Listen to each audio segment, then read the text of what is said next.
Area of triangle determinant से सीखेंगे। त्रिभुज का क्षेत्रफल बराबर 10th क्लास में हम लोग पढ़े थे 1/2 x1 into y2 minus y3 plus x2 into y3 minus y1 plus x3 into y1 minus y2। तो 10वां में इस प्रकार से हम लोग बनाना सीखे थे एरिया ऑफ ट्रायंगल। आज हम एरिया ऑफ ट्रायंगल को डिटर्मिनेंट सारणी के रूप में जानेंगे, फॉर्मूला। इसी से हम फॉर्मूला निकालने जा रहे हैं, है ना। तो एरिया ऑफ ट्रायंगल ये हुआ करता था।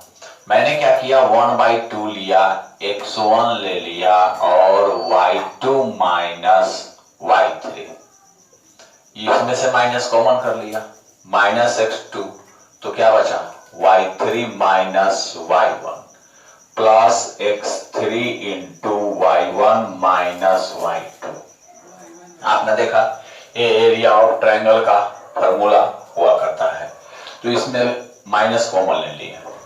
अब इसको हमको डिटर्मिनेंट के रूप में लिखना है। इसको हमको क्या के रूप में लिखना है, डिटर्मिनेंट के रूप में। माइनस कॉमन लिए तो हाँ यहाँ गलती हो रहा है, ये हो जाएगा y1 माइनस y3। ठीक है, तो ये हो गया फॉर्मूला एरिया ऑफ ट्रायंगल का। और इसको हम देखते हैं डिटर्मिनेंट के रूप में, है ना। तो 1/2, है ना।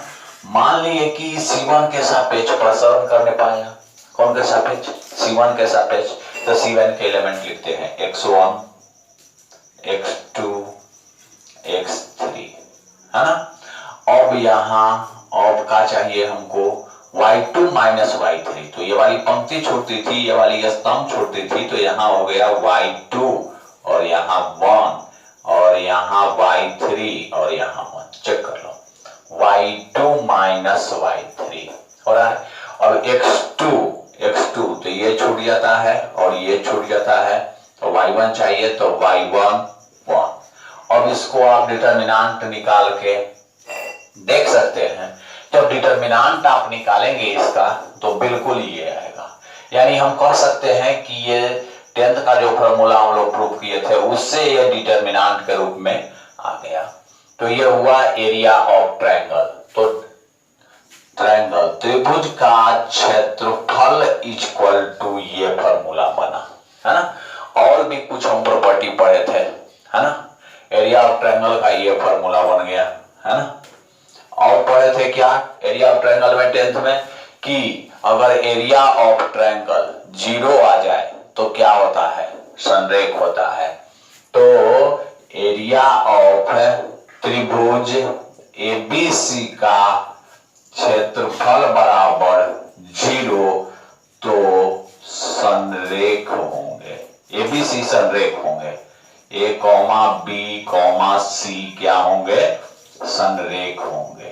ऐसा क्यों मैंने लिखा, है ना। आप जानते हैं त्रिभुज 3 असंरेख बिंदु से बनता है। त्रिभुज 3 असंरेख बिंदु से बनता है, तो ट्रायंगल बना, है ना। तो ये अगर संरेख बिंदु 3 दे दिए तो क्या हो गया, लाइन बना। तो त्रिभुज बना नहीं, इसलिए क्षेत्रफल कितना होगा, 0। इस चैप्टर में एक्सरसाइज 4.3 में इतना ही होने वाला है। एक आएगा त्रिभुज का क्षेत्रफल 3 शीर्ष देगा, तो इस फॉर्मूला पर हम लोग निकाल सकते हैं। और एक देगा कि त्रिभुज का क्षेत्रफल इतना है, k दे देगा, तो k का मान ज्ञात करो। और फिर रहेगा कि सिद्ध करें कि संरेख है, तो एरिया ऑफ ट्रायंगल निकालेंगे, तो कितना आएगा, 0 आएगा। अब हम लोग जल्दी से पाठ की ओर चलते हैं। अब हम एक्सरसाइज 4.3 के पहला क्वेश्चन करने जा रहे हैं। त्रिभुज का क्षेत्रफल 1/2 x1 y1 1 x2 y2 1 x3 y3 1। ये फॉर्मूला हो गया। याद करने का आसान तरीका है, x1 y1 लिखो, x2 y2 लिखो, x3 y3 लिखो, 1 1 1 लिख देते हैं। और क्या हुआ, 1/2 x1 है 1 0 x1 y1, x2 ये हो गया x2 y2 6 0 x3 y3 4 3 और ये हो गया 1 1 1, है ना। दिख रहा है आप लोग को। तो इसमें ध्यान से देखिए, किसमें ध्यान से देखिए, किसमें डबल 0 है, C2 में। तो C2 के सापेक्ष प्रसरण करने पर, है ना, क्योंकि डबल जीरो रहता है, मैंने प्रीवियस वीडियो में बताया है कि क्या होता है, डबल जीरो जहां होता है उसके सापेक्ष प्रसरण करने पर क्वेश्चन आसान बन जाता है ना। अब देखिए 1/2 है ना, प्लस माइनस चिन्ह देते हैं, ये इसका चिन्ह क्या आता है, plus minus plus minus plus minus plus minus, तो हो गया -3, और डिटरमिनेंट में क्या चल गया, ये छूट गया, ये छूट गया, तो 1 - 6 है ना, 1/2 इंटू -3 इंटू -5 इक्वल टू हो गया +15/2। क्वेश्चन है त्रिभुज के शीर्ष 2 7 1 1 10 8 है ना, तो एरिया ऑफ ट्रायंगल निकालना, फार्मूला तो वही होता है 1/2 x1/1 1 x2/2 1 x3/3 1, है ना। अब देखिए 1/2, और यहां लिखते हैं ex1 ex(y1), e हो गया x2y2, ये हो गया x3y3, लगा देना है कितना 1 1 1। अब इसको किसी के सापेक्ष प्रसरण कर सकते हैं, लेकिन थोड़ा सा फार्मूला लगा दे तो क्वेश्चन छोटा हो जाएगा, है ना। इसमें से इसको घटा दे तो 0 आ जाएगा, इसमें से इसको घटा दे तो 0 आ जाएगा, तो 2 0 आ जाएगा, है ना। तो मैं क्या किया, R1 चेंज टू प्रॉपर्टी पर R1 minus R2 and R2 change to R2 minus R3 किया, है ना, किया। 2 में से 1 गया 1, 7 में से 1 गया 6, 1 में से 1 गया 0, 1 में से 10 गया -9, 1 में से 8 गया -7, 1 में से 1 गया 0, है ना। अब हो गया 10 8 1। अब बोलिए, अब यहां ध्यान से देखिए, फायदा क्या हुआ कि R1 माइनस R2, तो इनमें घटा तो 0, ये 0 हो जाएगा, है ना। घटाने से कोई डिटरमिनेंट में कोई फर्क नहीं पड़ता, प्रॉपर्टी में पढ़ चुके हैं।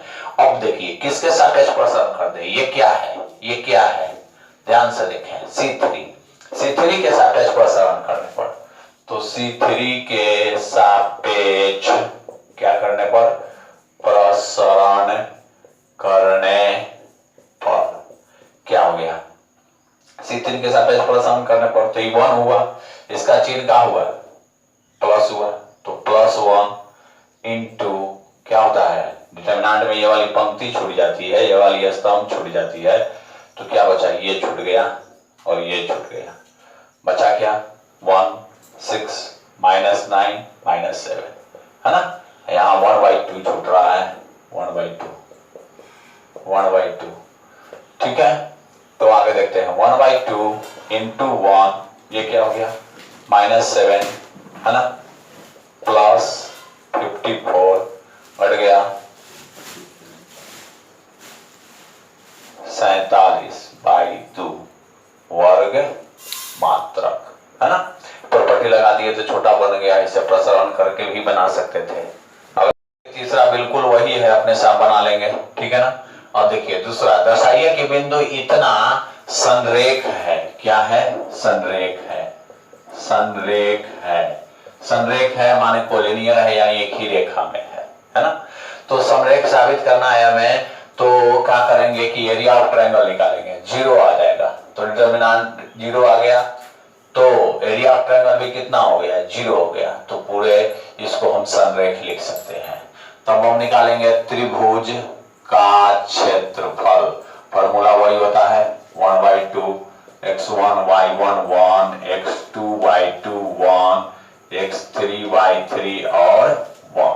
अब देखें यहां पर 1/2 x1 a हो गया b प्लस c, ये हो गया b c प्लस a, फिर हो गया c a प्लस b, लगा देते हैं क्या 1 1 1।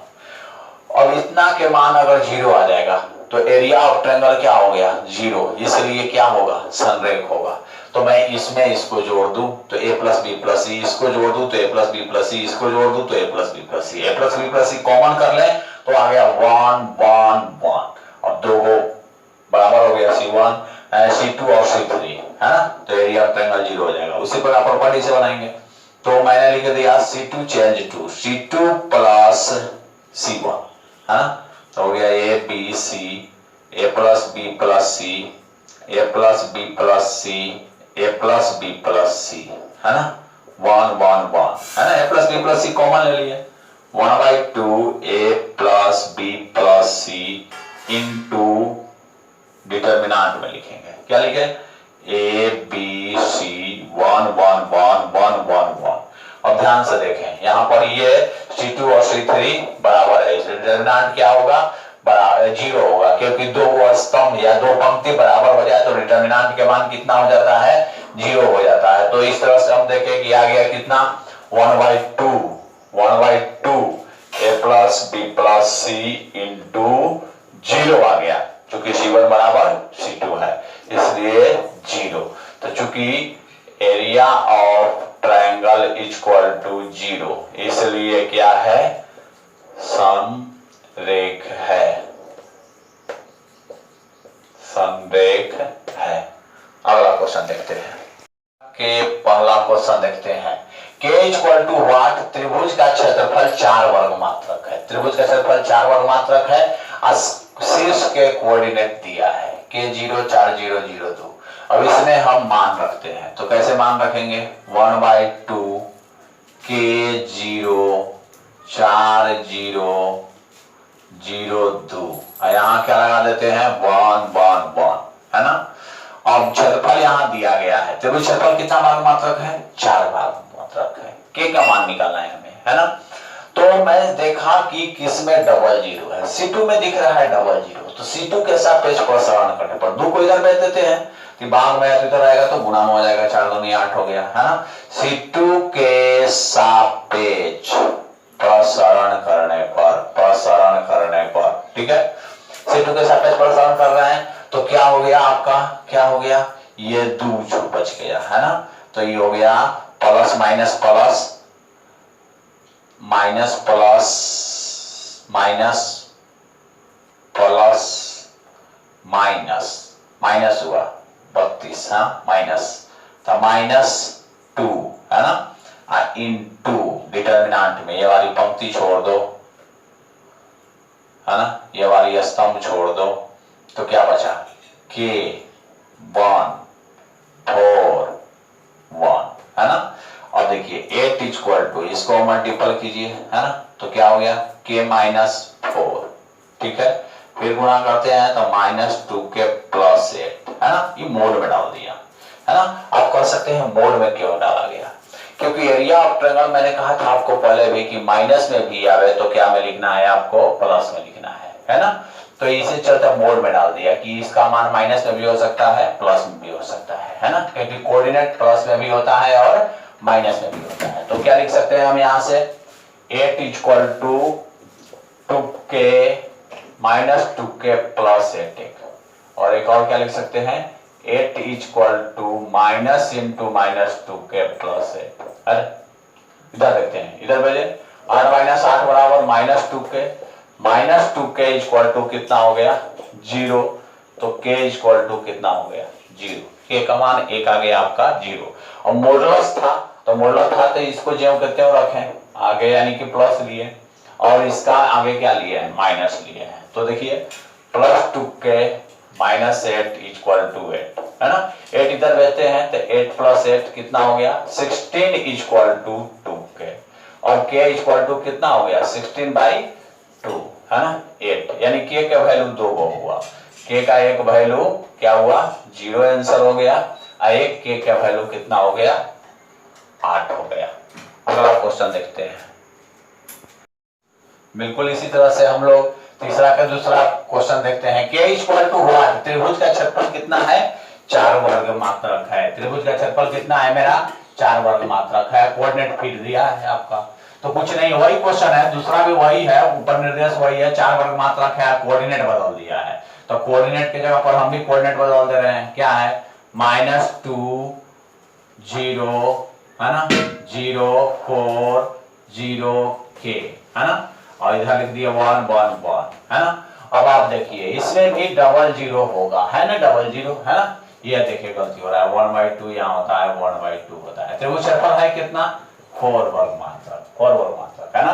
और मल्टीपल करते हैं तो 4 दूनी 8 हो गया आपका, है ना। अभी मैं C1 के सापेक्ष प्रसारण करने पर, किसके सापेक्ष है, C1 के सापेक्ष, क्योंकि C1 में डबल जीरो है, यहाँ चलते हैं तो प्लस होता है लेकिन माइनस में 2 है। और डिटरमिनेंट में क्या गया, ये छूट गया, ये वाली छूट गई और ये वाला छूट गया, क्या बचा, क्या बचा आपका 4 1 K1, है ना। और वही हुआ -2 इंटू 4 माइनस के,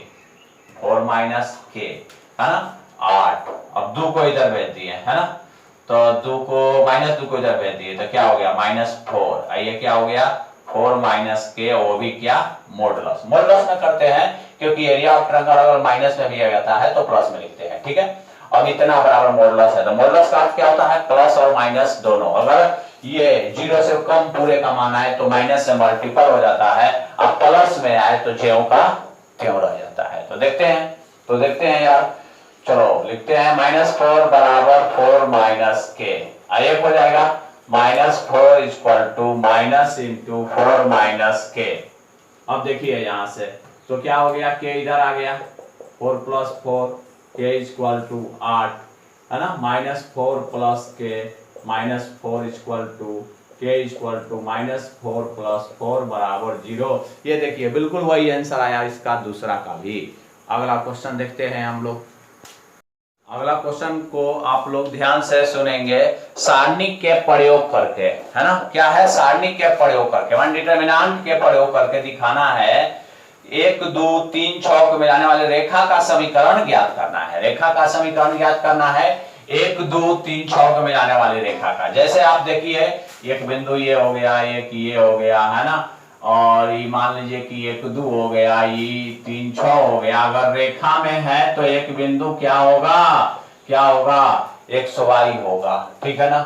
तो रेखा का समीकरण निकालना है, तो रेखा का समीकरण के लिए आप ध्यान से देखिए, ये संरेख है, संरेख हो गया तो एरिया ऑफ ट्रायंगल कितना होगा, 0 होगा, है ना। तो हम लोग एरिया ऑफ ट्रायंगल को बराबर कितना कर लिए, 0 कर लिए, 1/2, है ना। अब बिंदु लिखते हैं 1 2, फिर लिखते हैं 3 6, फिर लिखते हैं XY और यहाँ 1 1 1, है ना। रेखा का समीकरण निकालना है, तो रेखा के समीकरण देखिए, आप रेखा ट्रायंगल बना नहीं तो ट्रायंगल का एरिया निकालेंगे तो कितना आएगा 0, है ना। तो रेखा के समीकरण में मैंने वो तीसरा बिंदु मान लिया, माना कि ये मान लिए, बी मान लिए, C equal to X, Y, क्या मान लिए X, Y। अब इसमें डिटरमिनेंट निकालेंगे, बराबर 0 करेंगे तो जो मान आएगा वो रेखा का समीकरण होगा। अब यहां से देखो 0 से गुना किए तो 0 ही हो रहा, है ना। अब इसमें चेंज कर ले, थोड़ा सा जल्दी निकल जाएगा, R1 change to R1 minus R2 and R2 change to R2 minus R3। ऐसा क्यों कर रहे हैं हम, ऐसा करने से फायदा होगा, डबल जीरो आ जाएगा, तो डिटरमिनेंट निकालना बहुत ही आसान हो जाता है। तो आप देखो 1 में से 3 गया तो कितना बचा -2, 2 में से 4 गया तो क्या बचा -4, ये 1 में से 1 गया तो कितना बचा 0, 3 में से x गया तो कितना बचा 3 माइनस x, 6 में से y गया तो कितना बचा 6 माइनस y, अब 1 में से 1 गया तो कितना बचा 0। अब x y और 1। अब आप देखें किसके सापेक्ष प्रसारण करें, C3 के सापेक्ष, C3 के सापेक्ष प्रसारण करने पर, तो बोलिए ये 31 32 33 हो गया, 33 यानी प्लस हो गया। इसका चिन्ह क्या होता है, प्लस माइनस करके आप चेक कर सकते हैं, प्लस हो गया 1 और ये वाली पंक्ति छूट गई, ये वाली स्तंभ छूट गया, है ना। तो कितना बचा 1 इंटू इधर बराबर 0 होगा, ये कितना बचा -2 -4 3 माइनस x और 6 माइनस y। इसको बढ़ाते हैं आगे, तो क्या हुआ बच्चों, क्या हुआ बराबर 0 हुआ, है ना। अब इसका डिटरमिनेंट निकालते हैं तो कितना हुआ 6 दूनी 12 -12 प्लस 2y, है ना, ये हो गया। अब बीच में क्या होगा माइनस, है ना, बीच में क्या होगा 1 है तो 1 से तो कोई फर्क पड़ेगा नहीं, इसमें गुना किए -12 प्लस 2y, अब इसमें गुना करेंगे तो -3x प्लस 4x, है ना। ठीक है, माइनस को से गुना किए। अब देखिए कितना हुआ, -12 प्लस 2y प्लस 3x और ये हो गया -4x इक्वल टू 0। क्या बचा, x बचा, -x बचा और 2y बचा और बचा -12 इक्वल टू 0। इसको इस तरफ कर ले, x प्लस में देता है general answer, x minus 2y plus 12 equal to 0। यही हो गया, आंसर नहीं आया, कहाँ गलती हो गया, हाँ गलती यहाँ है, देख लीजिए आप, -4 इंटू -3 तो ये कितना हो जाएगा, इसमें इससे मल्टीपल करेंगे ना, तो हो गया -12 प्लस 4x, है ना, तो -12, 2y नहीं होगा, 2y तो है ना, -12, चलो इसको हटाते हैं यहाँ से, बराबर 0, -12 प्लस 2y, ये हो गया +12 -4x, ठीक है, तो ये कैंसिल हो गया, अब बचा कितना, 2y, 4x बराबर 2y, 2 से 2 कट गया, 2x इक्वल टू y। अब हम 4.3 के दूसरा क्वेश्चन देखते हैं, कौन सा क्वेश्चन, दूसरा। तो दूसरा में दिया है, दो बिंदु दिया है 3, 1 एंड 9, 3 और लास्ट में है आपका, मान लेंगे कि थर्ड बिंदु क्या है, x y। तो बिल्कुल इस क्वेश्चन के ही जैसा, चौथा के पहला के जैसा ही दूसरा बन जाएगा। अब है पांचवा क्वेश्चन, तो पांचवा क्वेश्चन आप बिल्कुल आसान है, फिर वही है किसके जैसा, बिल्कुल 3 के जैसा पांचवा क्वेश्चन है जो मैं पहले बता चुका हूं। आप अपने से करें इसको और मेरे चैनल को आप लोग सब्सक्राइब और लाइक जरूर करें ताकि मुझे लगे कि मेरे प्यारे बच्चे मुझे भी प्यार दे रहे हैं।